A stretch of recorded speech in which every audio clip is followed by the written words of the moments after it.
The two important questions you need to ask yourself. What if?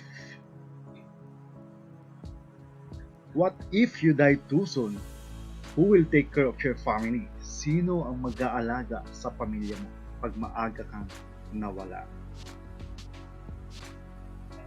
If you die too soon, life insurance will take care of your family. Yan yung tinatawag natin na family protection. Second if, what if you live too long? Who will take care of you? Sino naman ang mag-aalaga sa iyo pagtanda mo? Is it guaranteed na aalagaan ka ba ng iyong anak pagtanda mo? If you live too long, investment and long-term care will take care of you. Ito yung sasagot pagtanda natin.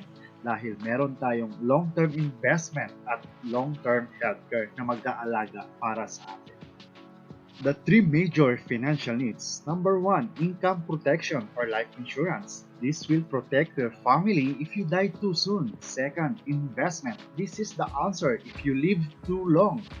Third, long-term healthcare. This is the answer to your healthcare needs when you retire or get old. Yung kailangan natin, life insurance, long-term investment, at long-term healthcare. What if I could tell you about a product that provides complete solution to your three major financial needs? And that is Kaiser Ultimate Health Builder. 3-in-1 savings program na ito. Meron siyang healthcare, meron na din siyang life insurance, at meron na siyang mutual fund. Ang Kaiser ay 7 years mo lang itong babayaran. Pero 20 years naman ang coverage nito. Thank you so much at para sa